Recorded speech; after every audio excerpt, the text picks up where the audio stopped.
서로 축복하겠습니다. 문화를 변혁시키는 크리스천이 됩시다. 우리 지난주 말씀 떠올리면서 축복해 볼까요? 교만이 아닌 겸손의 주인공이 됩시다. 할렐루야. 네, 오늘은 광고에 있던 대로 우리 교회가 창립된 지 15주년이 되는 주일입니다. 명세의 교회의 생일이잖아요. 그런 의미에서도 제일 먼저 우리 하나님께 모든 영광 돌려드립니다. 왜냐하면 교회의 시작은 철저하게 하나님으로부터 시작되는 것이기 때문입니다. 아울러서 그동안 교회를 위해서 헌신하고 섬겨주고 애썼던 우리 모든 성도들에게도 감사와 또 존경의 마음을 전합니다. 그리고 우리가 매년 창립기념주일이 되면 반드시 하는 거 있죠. 우리 교회의 사명 선언문을 외우는 것입니다. 작년까지는 자막을 내보내줬지만 오늘은 안 내보내줍니다. 그러니까 외우면 되겠고, 컨닝이 굳이 필요하면 주보의 전면을 보면 있으니까 한번 하면 될 것 같아요. 같이 외워볼까요? 시작. 교회의 머리는 예수 그리스도이시다. 우리는 그의 몸인 예수의 사람들이 되어 가정과 민족과 열방을 구원하고 치유하는 축복의 마중물이 된다. 아멘. 할렐루야. 외운 건지 컨닝한 건지 모르겠지만 아무튼 생각보다는 잘 하시네요. 예, 감사합니다.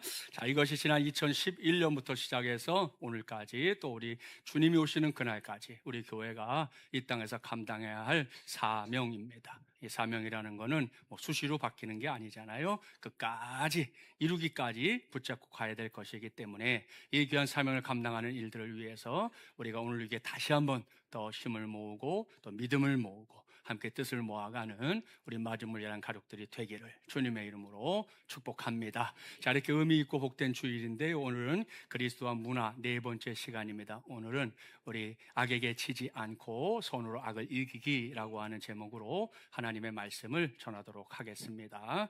자, 여러분, 오늘 우리가 다시 한번 다니엘서를 펼치게 됐는데 6장 전체가 오늘의 본문입니다. 그리고 이 말씀은 오늘 우리가 들여다보려고 하는 해석의 안경, 그것이 방금 우리가 읽었던 악에게 지지 않고 손으로 악을 이기기입니다. 자, 여러분, 이것은 김진철 목사가 단독으로 만든 문장이 아니고요, 성경에서 그대로 가져온 겁니다. 로마서 12장 21절 말씀 자막에 나와요. 함께 우리 봉독해 볼까요? 시작.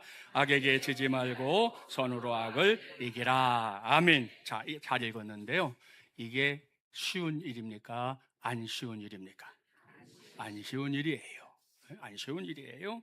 사실 보면 볼수록 어렵고요, 머리가 막 지끈지끈 거리기도 합니다. 간혹 이런 생각 들지 않나요? 아니, 성경에 왜 이런 말씀을 기록해 놓으셨을까?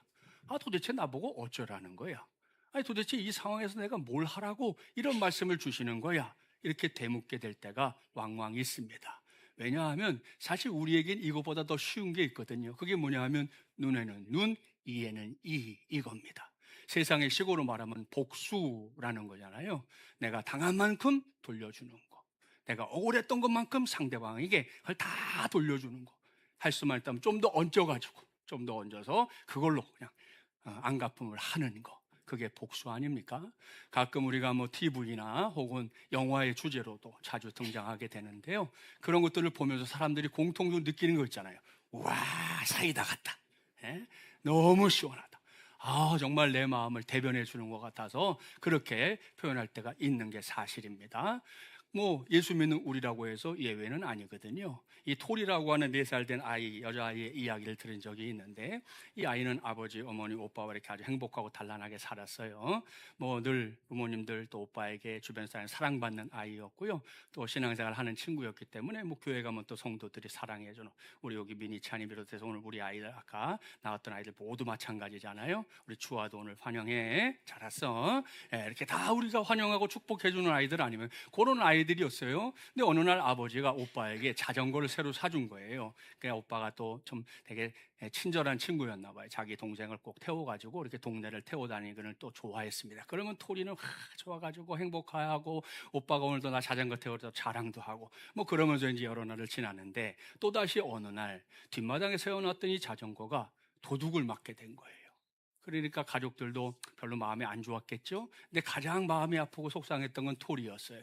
그날 저녁에 이 아이가 평소에도 이렇게 기도하고 자는 아이였다는데 부모님에게 배운 거죠.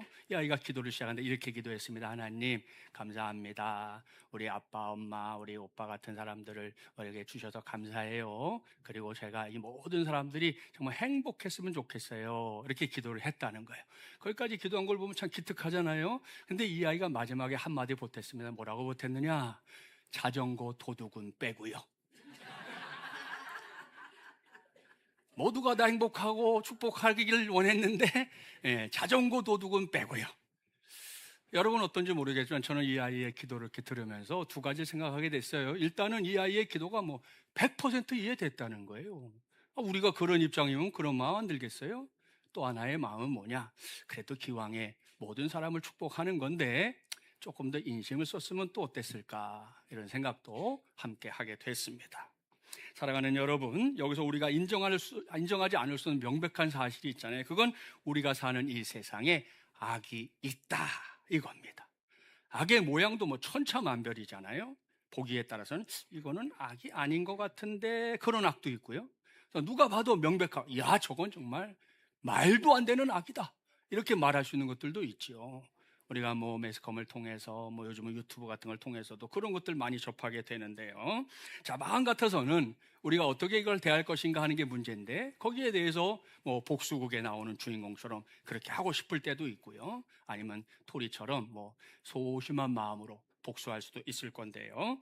우리가 어떻게 생각하고 어떻게 행동하든 간에 성경은 이에 대해서 분명한 답을 갖고 있거든요. 뭐라고 말씀하시느냐? 그까짓 악에게 지지 말고 어떻게 하라? 선으로 악을 이기라. 이것이 성경이 우리에게 좀 명시적으로 가르쳐주는 대답입니다. 여기서 명언을 하나 소개합니다. 선을 악으로 갚는 것이 악마의 행동이다. 악을 악으로 갚는 것이 보통 인간들이 하는 일이다. 악을 선으로 갚는 것이 하나님과 같은 행동이다. 어떻습니까? 공감이 되시나요? 정말 쉽지 않은 일이라는 거 알 수 있습니다. 자, 오늘은 그 공감을 오늘 신 말씀을 들여다보는 해석의 안경으로 삼자 하는 겁니다. 자, 그걸 전제하고 오늘 오후에 우리 3세대 주일학교에서 공부하게 될 공과 제목 말씀드리죠.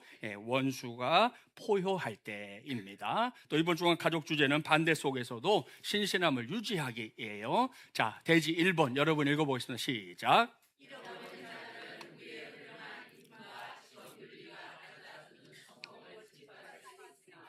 잘 읽었습니다. 여기서 읽어야 할 말씀이 1절부터 9절인데요. 1절부터 4절까지만 먼저 교독해 보겠습니다. 다리오가 자기의 뜻대로 고관 120명을 세워 전국을 통치하게 하고 또 그들 위에 총리 셋을 두었으니 다니엘이 그 중에 하나이라.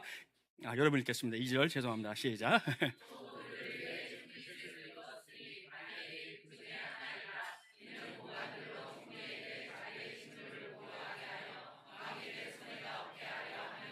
다니엘은 마음이 민첩하여 총리들과 고관들 위에 뛰어남으로 왕이 그를 세워 전국을 다스리게 하고자 한지라.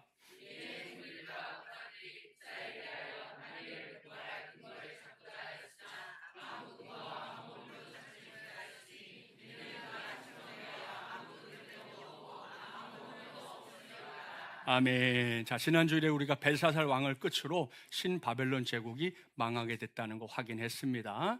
여러분, 메네 데겔 우바르신 기억나죠? 하나님께서 이 바벨론 제국을 메대와 바사 사람에게 나누어 줄 것이다 하고 다니엘이 예언했는데 그 예언 그대로 바벨론이 결국은 메대와 바사라는 당시 이 아리아 계통의 동맹국에 의해서 망하게 됩니다. 그리고 나서 세워진 나라가 메대와 바사라는 나라였거든요. 자, 근데 그것이 조금 지나면서는 우리가 아는 바사 제국으로 통합이 됩니다. 페르시아 제국이 되는 건데 그 나라의 첫 번째 왕이 지금 오늘 본문에 나오는 이 다리우스라고 하는 왕입니다. 자, 이 왕이 오늘 말씀 보니까 고관 120명을 세웠다 이렇게 나오잖아요. 자, 여기서 당시에 좀 영역 지도를 한번 보고 가겠습니다. 이 지도를 보면 그 당시에 이 페르시아 제국의 그 크기가 오늘날 나라들과 함께 겹쳐 있는 그림이거든요. 여러분 세워보시면 당시의 페르시아 지역 오늘로 말하면 10개국이 걸쳐 있습니다. 10개 나라 걸쳐 있는데 자, 이 지역을 120개의 도로 나누었다 그랬잖아요. 자, 이 도를 우리가 생각할 때 뭐 경기도, 강원도 이렇게 생각하면 안 되고요. 실제로 도라고 했지만 실제는 여러분 이것이 한 나라에 해당합니다. 그러니까 그 당시에 무려 120개의 나라를 집어삼킨 제국이 있었다. 어디? 페르시아 제국이다라는 거예요. 자, 이게 다리오 왕의 권세였는데요. 다리오는 제국을 잘 다스리기 위해서 먼저 3명의 총리를 세워서 120개 도를 다스리게 했고, 또 그 중에서도 특별히 이 다리오 왕이 총애하는 사람이 있었다는 거죠. 그건 누구예요? 다니엘이었습니다. 자, 그러니까 여러분 말씀을 우리가 살펴보면 이 시기가 한 82, 3세 정도 됐을 거로 보이는데, 젊은 시절에 왕의 도움으로 정계에 입문했던 다니엘이 오랜 세월 동안 하나님께 쓰임받고 나라를 위해 쓰임받았다는 사실을 확인할 수 있습니다. 그러니 여기까지는 뭐 땡큐 아닙니까? 자, 그런데 다니엘이 잘 나가는 거 뭐 환영해 주는 사람들도 있었겠지만 환영하지 않는 사람들도 있었겠죠. 또 우리가 살펴본 대로 다니엘은 일단은 외국인입니다. 여러분이 한번 생각해 보세요. 우리나라에 어떤 외국인이 와가지고 막 우리나라에서 이 관직을 막 두루두루 막 섭렵하면서 막 승승장구해요. 더군다나 출신이 뭐예요? 포로 출신이 포로 출신. 그러니 원주민들의 입장에서 이게 좀 고운으로 볼 수가 없거든요. 근데 우리의 왕이 자꾸 다니엘과 세 친구를 충용하고 높이 세워줍니다. 자, 그러다 보니 마음이 뒤틀리는 사람들이 있었을까요? 없었을까요? 있었다는 거예요. 있었다는 거예요. 언젠가부터 그들은 다니엘에게서 왕의 총애를 빼앗아낼 수 있는 뭐가 없을까 찾기 시작합니다. 자, 이럴 때 흔하게 등장하는 게 뭡니까? 그 관리에 무능, 능력이 없는데 뭐 어떻게든 이렇게 쓰임받고 있는 그런 거죠. 뇌물, 부패 이런 것들을 가지고 쭉 조사를 해봤는데 거기에 허물이 있다 없다? 없다. 그래서 이 사람들이 눈을 돌립니다. 어디로? 이 다니엘의 신앙으로 눈을 돌리게 되는 겁니다. 자, 오늘 말씀 가운데 7절 함께 봉독해 볼까요?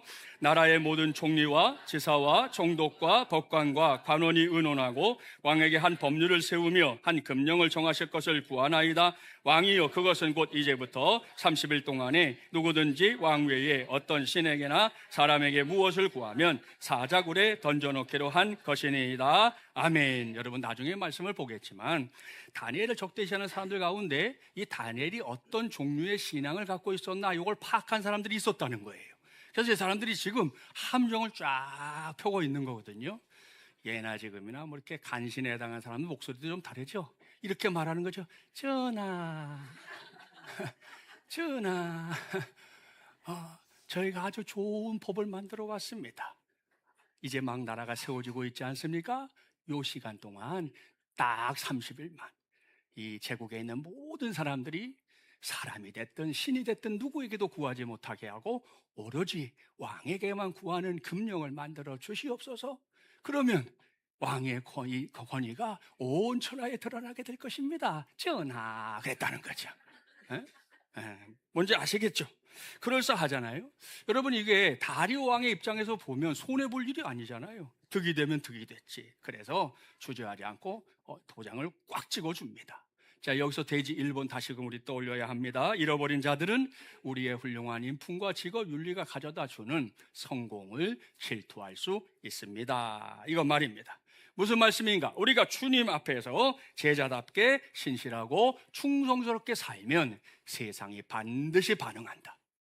두 가지 반응을 생각해 볼 수 있거든요. 다리오 왕처럼 이걸 귀하게 여겨주면서 큰 역할도 맡겨주고 책임도 주는 일을 할 수도 있고요. 또 반대로 이 사람들에 대해서 참소하는 일을 할 수도 있다는 겁니다. 자, 그렇습니다. 우리가 신실하게 사는데도 누군가 여러분 공격할 수 있어요. 우리가 사람들을 잘 존중해주고 딴에는 정말 그들을 위해 최선을 다하는데도 우리를 향해 손가락질하는 사람이 있을 수 있다는 겁니다. 자, 그럴 때 쉽게 상처받잖아요. 근데 오늘 여러분이 확실하게 말씀드릴 테니까 꼭 기억해 주세요. 우리가 명심해야 할 게 있습니다. 그것은 뭐냐? 예수님을 믿는 사람들은 칭찬받기 위해 살지 않습니다. 잘 기억하셔야 돼요. 물론 하다 보면 칭찬받기도 하죠. 근데 칭찬받는 걸 목적으로 우리가 신앙생활 하는 게 아니에요. 예수 믿는 사람들은 칭찬받기 위해 살지 않아요. 자, 다시 말씀드리지만 세상 사람들은 그리스도인인 우리를 칭찬할 수도 있고 또한 참소할 수도 있습니다. 그럴 때 우리가 어떻게 해야 되는가? 그것은 여러분 그 사람들의 말에 일희일비하는 게 아니고요. 반드시 해야 하는 것, 그건 하나님의 소명을 다시금 확인하는 것입니다. 하나님이 왜 나를 여기에 세워두셨나? 하나님이 왜 나에게 이 사람들을 만나게 하셨나? 하나님께서 왜 지금의 내게 이런 상황을 만들어 주셨나? 그것부터 확인하라는 거예요. 그러고 나면 우리가 답을 찾아가는 게 생각보다 쉬워집니다. 다니엘을 보세요. 그는 세상과 현실에서 우리가 상상도 못할 위험한 도전을 받으며 살았습니다. 그런데도 그 세대를 본받거나 혹은 동화되지 않았다는 거죠. 그는 언제나 어디서나 나는 하나님의 사람이다 라고 하는 정확한 정체성을 가지고 자기가 당면하는 모든 일들을 상대하고 있다는 것을 우리가 오늘 확인할 수 있는 것입니다. 그래서 하나님이 쓰신 거예요. 그래서 귀하게 여기신 거예요. 오늘 우리 꼬의 친구들이 다다다다다다 다니엘처럼 했지만 그 다니엘처럼이라고 하는 노래가 만들어지고 오늘날까지 많은 사람들이 그의 신앙을 흠모하게 된 데에는 바로 이와 같은 자기 정체성이 다니엘에게 뚜렷하게 있었기 때문인 줄 믿습니다. 사랑하는 여러분, 이건 우리 모두가 또한 15주년을 맞이하는 우리 교회가 반드시 배워야 할 영적인 진리입니다. 그렇습니다. 우리가 인생의 절정기에 있든 쇠퇴기에 있든 어떤 경우에도 우리의 정체성이 흔들리면 안 돼요. 그래서 당부하는 거예요. 인생에서 위기를 맞든 혹은 성공 가도를 달리든 하나님의 자녀라는 정체성만큼은 저도 여러분도 확실하게 붙잡고 살기를 바랍니다. 매사 그리스도인다운 품위를 유지하자, 이런 말씀입니다. 거기에 능력이 임할 줄 믿습니다. 그리고 지나간 역사를 뒤져보면 이렇게 살았던 우리 믿음의 선배들이 참 많아요. 오늘 두 사람만 소개합니다. 독립운동가였던 안중근 의사와 어머니인 조마리아 여사입니다. 이 두 분인데요, 어머니가 당시 아들에게 보낸 편지가 지금도 남아 있습니다. 근데 그 내용은 참 읽기도 어려울 만큼 참 기가 막힙니다. 한번 들어보세요. 네가 만약 늙은 어미보다 먼저 죽을 것을 두려라 생각한다면 이 어미는 웃음거리가 될 것이다. 너의 죽음은 너의 한 사람이 아니라 조선인 전체의 공분을 짊어지고 있는 것이다. 네가 황소를 한다면 그것은 일제의 목숨을 구걸하는 짓이다. 내가 나라를 위해 이에 이른즉 땀만 먹지 말고 죽어라. 옳은 일 하고 받은 형이니 비겁하게 삶을 구하지 말고 대의에 죽는 것이 어미에 대한 효도이다. 아마도 이 편지가 어미가 너에게 쓰는 마지막 편지가 될 것이다. 여기에 너의 수의를 지어 보내니 이 옷을 입고 가거라. 어미는 현재에서 너와 재화하기를 기대치 않으니 다음 세상에서는 반드시 선량한 천부의 아들이 되어 이 세상에 나오거라 그랬습니다. 참 대단한 어머니예요. 대한민국이 이만큼 된 거는 이런 어머니들이 이 땅에 참 많았기 때문입니다. 정말 감사하고 감사할 일이에요. 자, 이 편지를 받은 안중근 의사가 남긴 유언이 뭐냐? 나는 천국에 가서도 또한 마땅히 하나님 앞에서 우리나라의 회복을 위해 힘쓸 것이다. 대한 독립의 소리가 천국에 들려오면 나는 마땅히 춤추며 만세를 부를 것이다 그랬습니다. 여러분, 여기에 두 모자가 함께 붙잡았던 신앙이 있습니다. 당시에 일본이 우리나라에 행했던 것은 정말 참담한 일들이었습니다. 근데 그 참담함에 안중근 의사도 그의 어머니도 강력하게 맞섰던 것이죠. 그리고 그 맞섰던 그 일로 인해서 결국 여러분 이 나라의 독립이 훨씬 더 앞당겨지게 되었다는 거 우리가 다 알고 있는 사실 아닙니까? 이게 뭐다? 악에게 지지 않고 선으로 악을 이기기, 바로 그것인 줄 믿습니다. 이제는 우리 차례입니다. 우리가 세상과 적당한 선에 타협하고 이래도 흥 저래도 흥 하면 세상은 우리를 공격할 이유가 없어요. 니나 내나 쌤쌤인데 이러고 같이 가자고 그러겠죠. 어떨 때는 우리가 세상에서도 VIP 대접도 받을 수 있을지 모릅니다. 그런데 우리가 그 안에서 하나님의 자녀요 예수 그리스도의 제자라고 하는 신분이 밝혀지면 그때부터는 상황이 다를걸요. 어려움이 찾아오기도 하고요, 또한 껌껌이 딴지를 거는 일들도 생기게 될 겁니다. 심지어 억울해서 복장이 터지는 일도 있겠죠. 여러분, 예레미야는 이미 경험했지만 열심히 자기가 복음을 전하는데, 하나님 나라를 전하는데도 듣지 않으니까 여러분 뭐라고 결심합니까? 내가 다시는 이 말씀을 전하지 않아야지, 그렇게 마음을 먹기도 했지만 결론이 뭐예요? 내 속에서 뜨거운 마음이 부릴 듯하여 내가 답답하여 견딜 수 없다 고백했잖아요. 마찬가지 우리도 이렇게 신앙생활 하다가 그런 일 만나면 우리 안에 그런 마음 생기잖아요. 예수 믿는 내가 꼭 이렇게까지 해야 돼? 신앙 이거 때려치고 좀 하면 안 돼? 이런 마음이 우리 안에서도 일어날 때가 있다는 말씀입니다. 바로 그때입니다. 그때가 악에게 지지 않고 선으로 악을 이기기, 이것을 실천해야 할 때인 줄 믿습니다. 창립 15주년을 맞이하는 우리 교회가, 또 우리 교회 성도들이 오늘을 기해 이러한 삶을 향해서 좀 더 강력하게 도전하기를 바랍니다. 그래야 할 때 다니엘과 함께 하셨던 하나님의 은혜가 저와 여러분에게 우리 교회 가운데 함께 할 줄 믿습니다. 자, 대지 2번 여러분 읽어보겠습니다. 시작. 네, 잘 읽었습니다. 여기서 읽을 말씀이 10절부터 18절인데요. 먼저 10절부터 12절만 교독합니다. 다니엘이 조소에 왕의 도장이 찍힌 것을 알고도 자기 집에 돌아가서는 윗방에 올라가 예루살렘을 향한 창문을 열고 전에 하던 대로 하루 3번씩 무릎을 꿇고 기도하며 그의 하나님께 감사하였더라.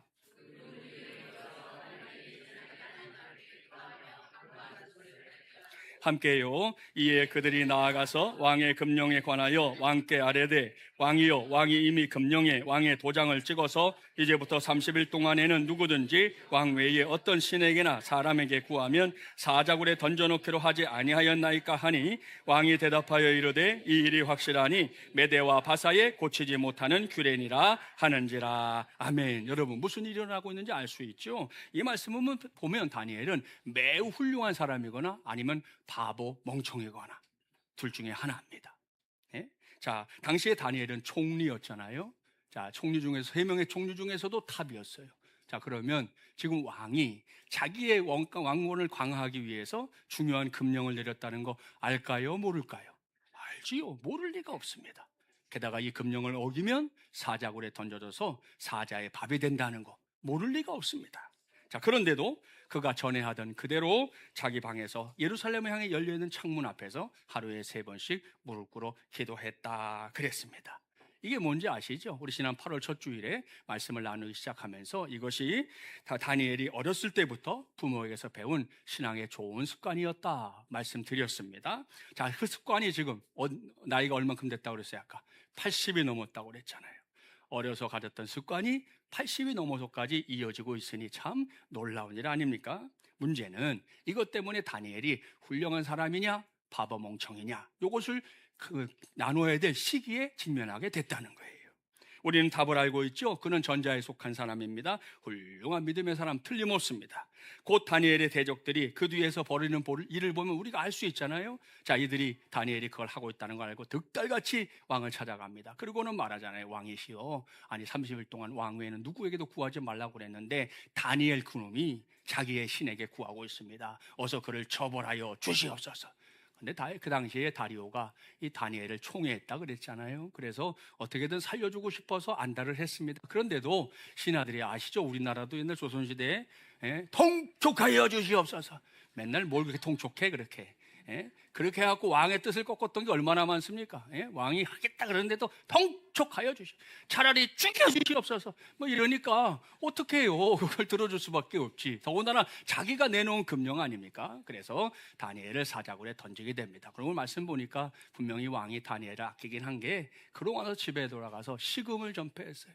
아무것도 즐거운 게 없게 됐다. 그렇게 말씀하고 있는 걸 볼 수 있습니다. 여기서 우리 모두가 잠시 다니엘이 되어보겠습니다. 다니엘이 조서에 왕의 도장이 찍힌 것을 알고도 그랬잖아요. 자, 여러분, 여기서 우리가 생각해 봐야 되죠. 뭘 알았다는 겁니까? 내가 여기서 멈추지 않고 계속 하나님께 기도하면 그 다음에 내가 사자의 밥이 될 것을 알았다는 거예요. 자, 요 상황에서 다니엘이 좀 안에 좀 불평스러운 마음이 생길 수 있다는 거예요. 왜? 여러분, 포로로 끌려온 자기를 왕궁에서 일할 수 있도록 인도하신 분이 누굽니까? 하나님이에요. 자, 그러니 그 포로 생활 어려운 시절을 거쳐서 여기까지 오게 하셨으니 그런 거 있잖아요. 고생 끝 행복 시작. 그래야 맞는 거 아니겠어요? 하나님이 그 정도는 책임져 줘야 되는 거 아닙니까? 실제로 정계에 입문한 뒤에 그런 세월을 살기도 했어요. 그런데 갑자기 하루아침에 내 목숨이 왔다 갔다 하는 상황이 된 겁니다. 자, 그러니 다니엘이 하나님께 할 수 있는 게 뭐겠어요? 왜요? 하나님 도대체 왜요? 내가 나름대로 지금까지 얼마나 신실하게 하나님 뜻대로 살았는데 왜 다시금 나한테 이런 고난을 주시는 겁니까? 라고 묻지 않겠습니까? 자, 여기서 이 질문에 대한 답을 먼저 말씀드리려고 합니다. 거기에는 분명한 이유가 있다는 거예요. 왜 하나님께서 나를 사랑한다고 하면서 나에게 고난의 시간들을 자꾸만 겪게 하시는가? 하나님께서 왜 내게 이렇게 힘센 대적들, 내 힘으로는 도저히 어떻게 할 수 없는 적들을 만나게 하시는가? 자, 여기에 대한 정답 나갑니다. 따라서 해주세요. 나를 승리하게 하시되 더 극적인 승리를 얻게 하기 위함이다. 할렐루야. 네, 믿습니까? 자, 설명을 할게요. 잘 들어주세요. 유월절과 관련된 모세 시대로 한번 가보겠습니다. 그럼 모세가 하나님 주신 명령을 받고 이 이스라엘 백성을 구원하기 위해서 애굽으로 가잖아요. 근데 그때 애굽에 가서 만났던 바로, 이 파라오 왕이 자, 착한 파라오였다고 한번 생각해 보겠습니다. 이건 가정입니다. 이 바로가 너무 착해요. 그래갖고 모세가 가가지고 자, 하나님께서 내 백성 이스라엘 백성을 내놓으라고 한다, 나가게 하라고 한다 그랬더니 이 바로가 아이고 왜 이제 싸우셨어요? 진작에 오시지. 아이 그 정도 못 해드리겠습니까? 당신의 백성들이 애굽을 나가는 거 도울 수 있도록 모든 만반의 준비를 다 갖추고 길을 열어드리겠습니다. 이렇게 했다고 한번 가정해 보자는 거예요.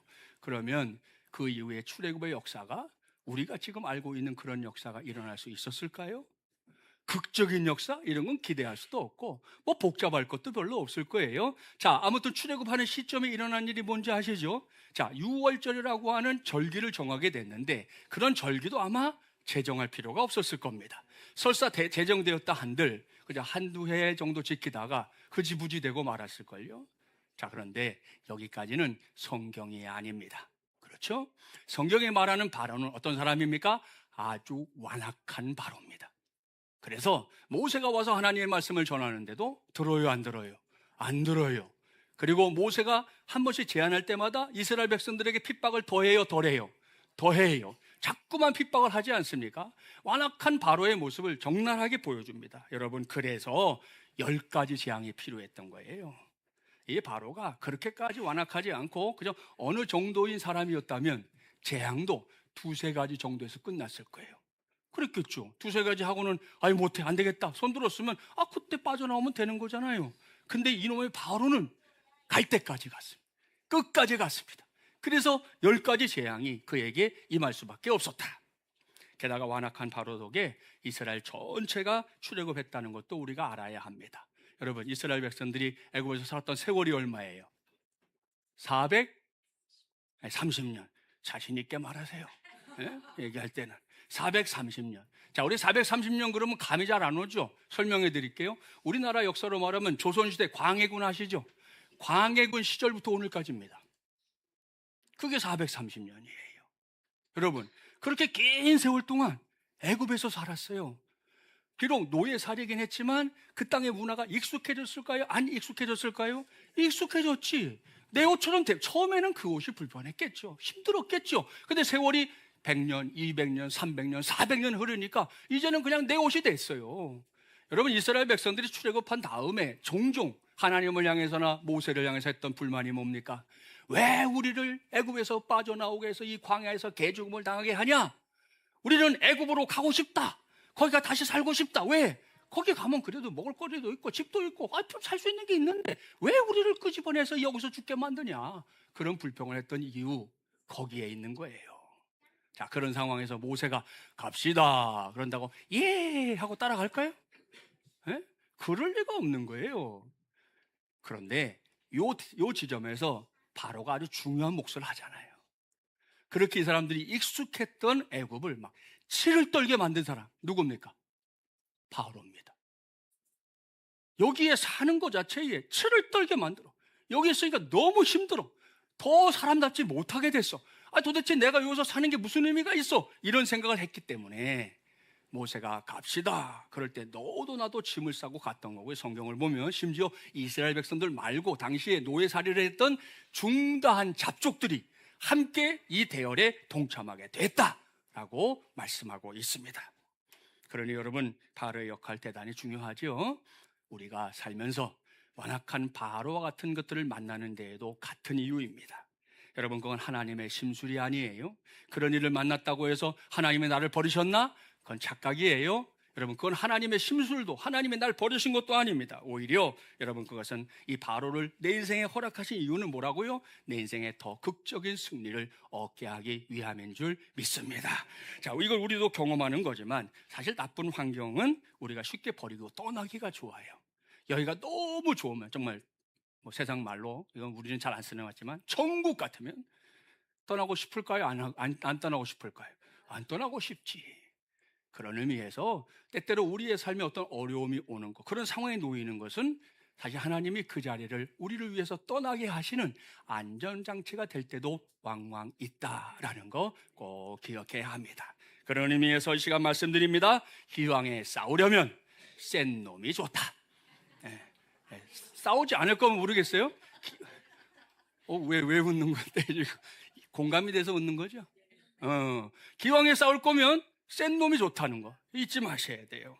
다니엘도 마찬가지입니다. 그가 놓인 상황도 진짜 아주 센 놈과의 싸움이었습니다. 돼지 이번에 말하고 있잖아요. 큰 대가를 치를 수 있다. 큰 대가. 하나뿐인 목숨을 잃을 수도 있는 일이었으니 말입니다. 자, 그런 상황에서 다니엘이 선택한 게 뭐예요? 기도함이었습니다. 이거 잊지 마셔야 됩니다. 우리는 기도하되 적당히 기도하지 말아야 합니다. 기도하는 척하는 걸 놓고 내가 기도했다 생각하지도 말하지도 마세요. 여러분, 기도는 추글뚱살뚱하는 거예요. 기도는 하나님이 주신 기도 제목이 있으면 그 기도 제목이 이루어지기까지 기도하는 거예요. 우리의 모든 걸 걸고 기도할 수 있을 때 거기에 하나님의 응답이 임하게 될 줄 믿습니다. 그러니 여러분, 그런 과정에서 기죽어 기도하면 안 되겠죠. 정신을 차리고 모든 걸 다해서 기도해야 됩니다. 그러다가 방금 말씀드렸죠. 센 놈이 나타났어. 그러면 우리는 모두 쾌제를 불러야 됩니다. 무슨 쾌제? 옳거니 하나님이 나에게 극적인 승리를 주려고 하시는구나. 일반적인 승리를 말하는 게 아니에요. 우리가 만난 대적이 세면 셀수록 하나님이 더 극적인 승리를 나에게 안겨주려 하시는구나. 이렇게 확신해도 부족함이 없을 줄 믿습니다. 그런 가운데 기도에 집중해 보세요. 거기에 출애굽 시절 이스라엘 백성들과 오늘 본문에서는 다니엘과 함께 하시고 그의 삶에 필요한 것들을 더해주셨던 하나님의 은혜가 저와 여러분, 우리 모두에게, 우리 교회에도 임하게 될 줄 믿습니다. 자, 대지 3번 여러분 읽어볼까요? 시작. 아멘. 잘 읽었습니다. 여기서 읽을 말씀 19절부터 28절인데요. 먼저 19절부터 23절까지만 한 절씩 교독합니다. 이튿날에 왕이 새벽에 일어나 급히 사자굴로 가서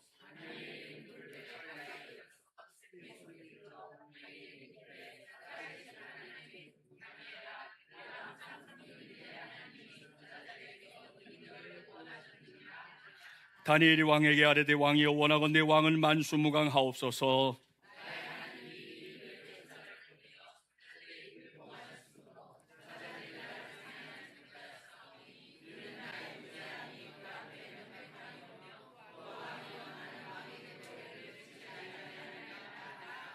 함께요. 왕이 심히 기뻐서 명하여 다니엘을 굴에서 올리라 하매 그들이 다니엘을 굴에서 올린즉 그의 몸이 조금도 상하지 아니하였으니 이는 그가 자기의 하나님을 믿음이었더라. 아멘. 자, 오늘은 이 시간에는 제가 좋아하는 그림 하나를 소개하는 것으로 세 번째 대지를 마무리하려고 합니다. 예, 그림이 나오는데요. 이 그림은 플랑드르의 화가로 유명한 루벤스라고 하는 사람이 그린 그림이고요. 이 그림의 제목 아마 여러분 금방 상상할 수 있겠죠? 사자굴 속의 다니엘입니다. 자, 이 그림, 그림마다 이 그림을 그린 분이 나름대로 이렇게 강조하거나 자기가 말하고 싶어하는 게 이렇게 실리게 되어 있잖아요. 그럼 이 그림에서 핵심이 뭐냐? 바로 이겁니다. 다니엘의 눈이 중요합니다. 눈이. 지금 다니엘이 사자굴에 던져졌잖아요. 지금 배고픈 사자들이 어슬렁어슬렁 다니엘의 주변을 돌아다니고 있는데 지금 다니엘의 눈이 어디에 가 있어요? 하나님을 향하고 있습니다. 다니엘이 그 사자굴 안에서 이러고 있었을 것이다 라고 루벤스는 신앙 고백을 하고 있는 것입니다. 여러분, 이것이 중요합니다. 이것으로 인해 여러분 아시죠? 다니엘이 구원받았고요, 하나님께 영광 돌리는 인생의 주인공이 되었습니다. 자, 여러분, 이게 우리가 오늘 흠모해야 할 은혜, 이게 구원받은 자의 신앙입니다. 살다 보면 우리에게도 다양한 문제들이 찾아오잖아요. 우리 어르신들도 그렇고 그렇게 이야기하는 거 보면요, 어려움이 이렇게 하나 삐쭉 올라오는 것보다는 종종 우리의 삶에는 뭐가 어려움이 시작되면 한꺼번에 올 때가 있어요. 이것도 터지고 저것도 터지고 이런 일 저런 일, 사람을 정신 못 차리게 만들고 도대체 아무것도 할 수 없게끔 망연자실하게 만드는 인생의 순간들이 있잖아요. 자, 그럴 때 우리는 일일이 상대하려고 합니다. 이 일도 상대하고 저 일도 상대하고 이것도 해결하고 저것도 해결하고 그렇게 하려고 하지만 경험해 봤지요. 잘 해결되기보다는 뒤죽박죽 될 때가 더 많습니다. 그래서 여러분 말씀드리는 거예요. 그럴 때는 여러분, 우리의 주위를 어슬렁거리고 있는 그놈의 사자들에게 우리의 시선을 두지 말아야 합니다. 그럴 때 우리의 시선은 어디로 가야 되겠습니까? 이 모든 문제의 해결자가 되시는 우리 아버지 하나님, 그 하나님께 우리의 시선이 집중되어야 할 줄 믿습니다. 그렇습니다. 여러분, 그럴 때는 사자굴의 다니엘처럼 절대로 고난이라는 사자에게 눈길을 주지 말아야 합니다. 어려움이라는 사자에게 눈꽃만큼의 관심도 두지 마세요. 시험이라는 사자에게는 호기심도 주지 마세요. 그런 걸 주면 이놈들이 득달같이 달려들어서 우리를 해치려 할 겁니다. 그럴 때 우리가 해야 될 것은 그런 놈들은 다 놔두고 하나님 앞에 우리의 시선을 집중하고, 하나님, 제가 지금 해야 될 게 뭘까요? 하나님, 제가 이 상황을 벗어나기 위해서 제가 가야 할 길이 어디일까요? 그걸 묻는 것이 저에게도 여러분에게도 지름길이 될 줄 믿습니다. 꼭 기억하시고, 그와 같은 일을 통해서 우리도 다니엘처럼 우리에게 주어진 고난이 온다 할지라도 그 고난을 딛고 서는 귀하고 복된 체험이 우리의 신앙 가운데, 우리 삶 가운데 있게 되기를 주님의 이름으로 축복합니다. 자, 말씀을 마치기 전에 오늘의 교회 창립 15주년 기념주일이라는 걸 고려하면서 오늘 말씀 가운데 어쩌면 본론에 속하는 것은 아닌데 좀 다뤄야 될 게 있어서 24절 말씀을 함께 봉독해 보려고 합니다. 함께 봉독해 볼까요? 왕이 말하여 다니엘을 참소한 사람들을 끌어오게 하고 그들의 저자들과 함께 사자굴에 던져놓게 하였더니 그들이 굴바닥에 닿기도 전에 사자들이 곧 그들을 움켜서 그 뼈까지도 부서뜨렸더라. 아멘. 자, 정말 끔찍한 일인데요. 왕이 다니엘을 고발했던 이 사람들, 그 사람들이 이제 다시 데려다가 그들의 잘못을 이제 벌하는 장면이잖아요. 자, 그런데 우리 선교적인 교회요, 디식스 교회를 추구하고 있는 우리 교회 입장에서 이 말씀은 그냥 씩 읽고 지나갈 말씀이 아니라는 거예요. 자, 그래야 될 이유가 뭐냐? 그들만이 아닌 그들의 저자들도 함께 사자굴에 던져졌다는 사실이 우리의 시선을 머물게 하기 때문입니다. 이건 당시의 관행이긴 했어요. 여러분, 우리나라도 역적이 몇 족을 멸해요? 3족을 멸하죠. 중국은 9족을 멸한다고 그러잖아요. 그냥 뭐 싹쓸이 하는 거예요. 피바람이 아주 거세게 부는 걸 말하는 거죠. 이건 고대 시대의 관행이었습니다. 자, 그런데 여기서 우리가 관심을 가져야 하는 게 뭐냐? 나한 사람의 행실이 나한 사람으로 끝나는 게 아니라는 사실입니다. 나의 선택이 나의 가족들에게 일어나는 일에 반드시 영향을 미친다. 이거 명심해야 됩니다. 우리 조부모들, 부모들, 여러분이 말하는 거 하나, 행동하는 거 하나 그냥 씩 넘어갈 것 같죠? 뭐 우리는 그럴 수 있어요. 근데 아이들은 백지예요, 백지. 거기에 여러분이 그려주는 거예요. 걔들이 그리는 게 아니에요. 여러분들이 그 아이들이 그려주는 거예요. 그러니 여러분의 선택 하나, 여러분의 행동 하나, 여러분의 말투 하나 얼마나 중요한 일입니까? 기억해야 됩니다. 여러분, 그 영향이 건강하고 좋은 것이다. 장려해야지. 잘한다 잘한다 해줘야지. 박수 쳐줘야지. 응원해줘야지. 그래야 된다고 말해줘야죠. 당연하죠. 자, 그런데 그 영향이 뒤틀어지고 악한 것이다. 그럼 어떻게 됩니까? 정말 말씀드립니다. 죽을 둥 살둥 막아야 합니다. 우리의 모든 힘을 쏟아서라도 그거 막아야 합니다. 여러분, 그 뚝은 한 번 터지면 절대로 돌이킬 수가 없어요. 정말 여러분, 목사가 간곡하게 말할 때 제발 들으십시오. 나중에 가서 후회한들 여러분 돌아갈 수 없는 시간입니다. 꼭 기억하시고, 난 사람의 선택이 우리의 가족들에게 다 영향이 미쳐진다. 특별히 우리 아이들에게는 그렇다라는 거 정말 잊지 않는 우리 성도들이 되기를 주님의 이름으로 축복합니다. 그런 관점에서 제가 지난 전교인 수련회 때 첫날부터 우리 성도들이 강조했던 바가 있어요. 그게 뭐냐면 이제 교회 안에 우리도 우리 아이들 함께 예배하고 있잖아요.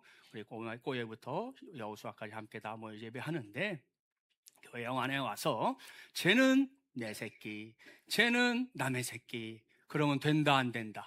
안 된다 안 된다. 예. 얘네들은 다 누구 새끼? 내 새끼, 우리 새끼. 그렇다 우리가 알아야 된다고 했습니다. 감사하게도 3박 4일 우리 수련회가 진행되는 동안 그곳에 있는 성도들이 실제로 그렇게 했어요. 그랬더니 여러분, 아이들도요 거기에 반응했어요. 예? 이 아이들 중에 자기들이 해야 될 뭐가 있을 때 뒷짐지는 친구가 없었어요. 다 그냥 앞장서서 내 몫이다 하고 해주는 거예요. 예? 어른들이 감동받고 저한테 얘기한 사람도 여럿이에요. 예? 얼마나 감사한 일입니까? 그렇습니다. 여러분, 오늘 이후 계속해서 우리 안에서 만나는 누구를 만나든 얘가 누구 새끼? 내 새끼. 잊어버리지 마세요. 엄마 아빠 뭐 속상해하지 마세요. 미니찬이도 내 새끼입니다. 아시겠죠? 우리 아인이, 우리 할인이 다 내 새끼입니다. 주아도 내 새끼. 우리 저기에 뒤에 있는 할인이 또 있어. 최할인이도 내 새끼. 우리 다 내 새끼예요. 예? 우리 아까 눈물 흘려서 속상했지. 수아도 내 새끼. 예? 수호도 내 새끼. 수연이도 내 새끼. 예? 다 우리 새끼들이에요. 잊지 마셔야 돼요. 네, 그래서 제가 이 시간에 여러분에게 제안하려고 하는 게 있습니다. 저는 1999년도부터 선교지를 다니기 시작했어요. 당시에 있던 교회에서 부목사 사역하는데 또 목사님이 선교하는 걸 좋아하셨고 저도 이제 그 일에 동참하다 보니까 선교지에 가서 거의 매년 사역을 하게 됐는데 그때부터 제가 지금까지 꽉 붙잡고는 원칙이 하나 있어요. 그건 뭐냐 하면 개인의 경비는 개인이 부담한다. 그거예요. 그래서 자기 경비는 부담하게 하고 사역과 관련된 경비는 교회 재정으로 지원해서 사역을 해오곤 했습니다. 자, 그런데 요번에 우리 지난주간 우리 대만 AS 아울리치도 다녀왔잖아요. 잘 다녀왔고 성교사님 통화했는데 너무 잘하고 갔다고 감사해 하시더라고요. 우리 다녀온 친구들 수고했다고 마음을 전하고 싶고요. 그리고 내년 여름에 우리가 몽골 팀을 보내겠다고 진작에 제가 말씀을 드렸잖아요. 근데 내년에 보내는 팀에 뒤에는 어찌지 모르니까 일단 지금까지 중에 팀에 한해서 좀 하고 싶은 게 제가 생겼습니다. 뭐냐 하면 내년에 우리 몽골 팀이 가게 되면 하게 될 일은 뭐냐, 우선 선교지에 가서 우리가 하던 대로 선교 사역을 선교사님과 동역하는 거고요. 그 다음에 두 번째로 몽골 가서 하려고 하는 게 뭐냐 하면 세계 3대 사막 딱 치면 반드시 뭐 이렇게 나오기도 한 두 가지 부류가 있는데 반드시 양쪽에 끼는 게 있습니다. 그게 바로 몽골에 있는 고비 사막입니다. 고비 사막. 저 빨간 지역이 고비 사막이거든요. 예, 엔터 쳐보세요. 예, 저기인데 저기를 이제 우리 친구들을 보내요. 그 다음 사진도 볼게요. 예, 계속. 예, 멋있죠? 그 다음 거 보면 더 멋져요. 별이 쏟아지는 고비 사막인데, 자, 저곳에 우리 친구들을 보내서 거기서 창조와 진화 캠프를 열려고 하는 겁니다. 물론 뭐 여기서도 할 수 있지만, 그러나 우리 지난번 몽골팀이 경험해 봤지만 우리는 고비 사막 가지도 못했어요. 미니 사막이라는 곳에 잠시 갔다 왔는데 거기에 딱 들어섰을 때 저나 전사님이나 또 함께 갔던 모든 장년분들이 이구동성으로 한 말, 목사님 여기는 우리 애들이 와야 될 것 같아요 그랬거든요. 저도 동일한 마음이었어요. 그래서 지금 몽골팀을 준비하는 거거든요. 그래서 다행보가 싶은 게 뭐냐 하면 우리 교육부에 속한 친구들이 사실 다 가면 좋겠어요. 물론 가정별로 사정도 있고 또 뭐 상황이 다 녹록한 건 아니니까 그렇다는 거 제가 잘 알고 있습니다. 그래서 여러분에게 제안을 하는 거예요. 제가 이 일을 놓고 이제 오늘 창립기념주를 놓고 기도하고 또 생각하고 하면서 제가 한 가지 일을 했거든. 그게 뭐냐 하면 요 기간을 준비하면서 꾸역꾸역 돈을 모았어요. 그래가지고 100만 원을 오늘 일부 예배 시간에 헌금 봉투에 담아서 단기 선교사 후원 해갖고 일부 예배 시간에 제가 먼저 헌금을 했습니다. 다음 주가 되면 우리 주보에 지금 위에 일반 헌금 계좌, 건축 헌금 계좌로 끝나 있잖아요. 그 밑에 단기 선교사 후원 계좌 이렇게 해서 교회 계좌를 하나 더 실어드리려고 그래요. 여러분 부담을 가지지 않아도 되는데 여러분에게 하여튼 마음을 주시거나 또 어떤 상황이 돼서 내가 요건 얘네들한테 써야 되겠다 이런 마음이 생기거들랑 온라인으로 입금을 하시든지 아니면 주일날 와서 헌금 봉투에다가 단기 선교 후원 이렇게 쓰시든지 간에 해서 지금부터 시작해서 내년 5월 말까지 우리가 이걸 다 모아가지고 제 바람은 가는 친구들의 우리 어른들은 안 해드려요. 끼어들지 마시고 어른들 가는 분들 어른들 말고 교육부에 한해서 50%는 해주면 좋겠다. 그런 생각이 저의 생각입니다. 그래서 오늘 이제 시작을 막 했으니까 기억하시고 여러분의 어떻든 마음을 주시고들랑 함께 동참해서 내년에 우리 교육부 친구들 좀 많이 가고 또 그곳에서 하나님 주신 또 소중한 은혜를 경험하고 돌아오는 일들이 우리 교육부 가운데 있게 되기를 주님의 이름으로 축복합니다. 자, 말씀을 마무리합니다. 오늘 저는 악에게 지지 않고 선으로 악을 이기기라는 제목으로 하나님의 말씀을 전했습니다. 이게 꼭 필요한 이유 다들 아시죠? 지금 우리가 살고 있는 세상이 하나님을 등지고 있기 때문입니다. 그런 세상에서 세상의 식이 아닌 하나님의 식대로 살려고 하면 반드시 공격받게 돼 있고요. 때로는 우리를 무시할 수도 있고 우리를 넘어뜨리려 할 수도 있고 무너뜨릴 수도 있거든요. 이러한 시대를 우리가 어떻게 살아야 되느냐? 성경은 이미 답을 주셨다는 거예요. 악에게 지지 말고 손으로 악을 이기라. 이것이 하나님께서 우리에게 주신 말씀입니다. 그러니 이 말씀 붙잡고 살아가는 우리 모두가 되기를 바랍니다. 그럴 때 우리의 선택이 뭔지 아시죠? 악에게 지지 않고 손으로 악을 이기려는 것에 있어서는 대충 하면 안 됩니다. 뭔가를 하는 척 이미 그건 패한 겁니다. 하나님의 자녀 예수 그리스도라는 자기 정체성을 놓치지 말고 살기를 바랍니다. 또 그런 가운데 혹 어려움이 찾아옵니까? 센 놈이 찾아올수록 어떻게 생각하라고요? 옳거니 하나님께서 나에게 극적인 승리를 주려고 하시는구나. 그렇게 믿으면 틀림없습니다. 무엇보다 우리의 시선 하나님께 두고 하나님 주신 인생길을 잘 경주하길 바랍니다. 그 경주의 끝에서 저도 여러분도 모두가 면류관의 주인공이 되기를 주님의 이름으로 간절히 축원합니다.